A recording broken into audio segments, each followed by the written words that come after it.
Among Reb Nachman's best-known disciples was Reb Shmuel Isaac. Like Reb Nachman, he had great prophetic powers. Not only could he see into the future, but he also had visions in which he ascended into paradise.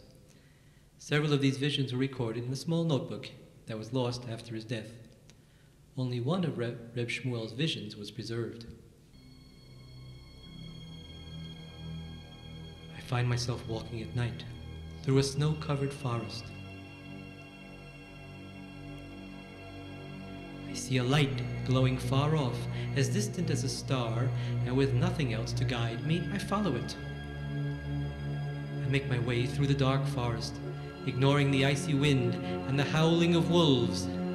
I keep my eyes fixed on the distant light, certain that it holds my salvation.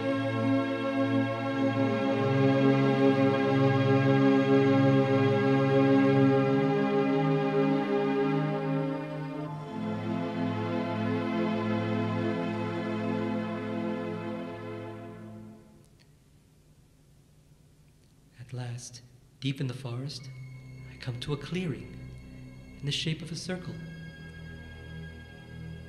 The clearing is filled with light, and when I come closer I see that a ladder of light rises up there.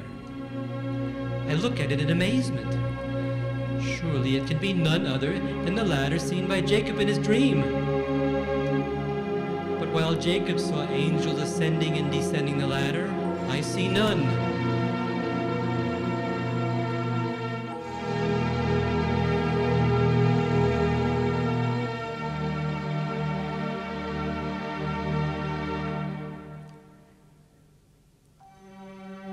I stand at the base of the ladder and peer up into the sky. The ladder ascends as far as I can see into the very heavens. And at the top of the ladder, I see the light, the star that guided me to this place. And I know that I must ascend that ladder, wherever it will take me.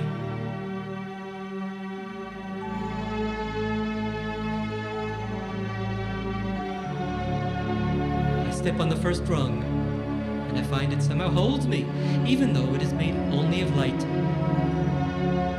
Actually, this ladder feels very secure, as though it is standing on a solid foundation.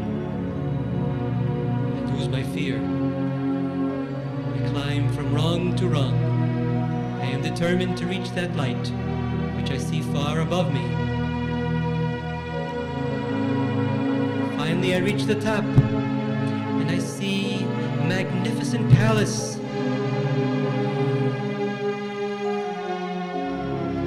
I am sure this palace must have been the source of the light. And look, outside the palace was a tree with branches that seem to reach into every corner of heaven.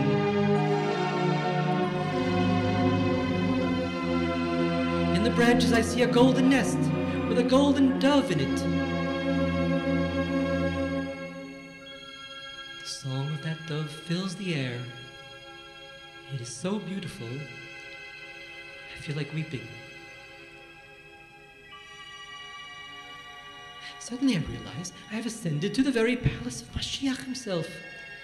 And this bird must be none other than the golden dove of Moshiach, whose heavenly song is immortal.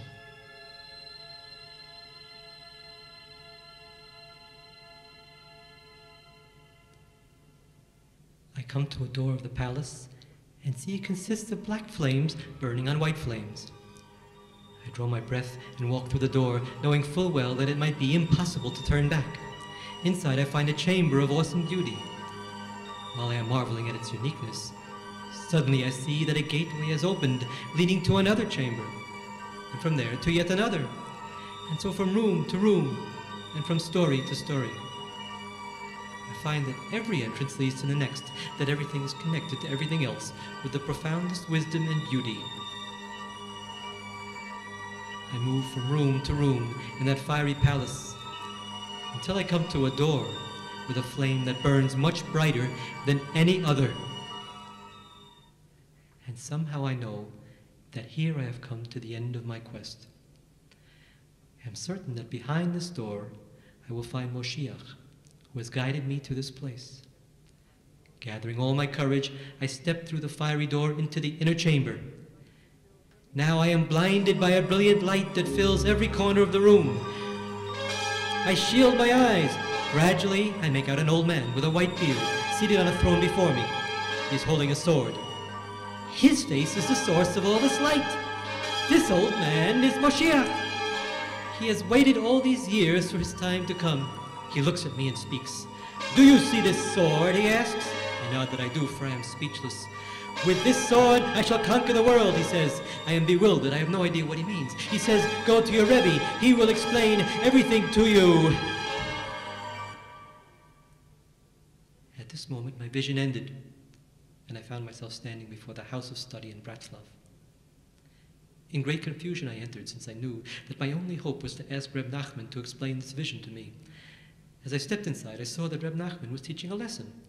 The first words I heard the Rebbe say were, and the sword of the Mashiach is prayer.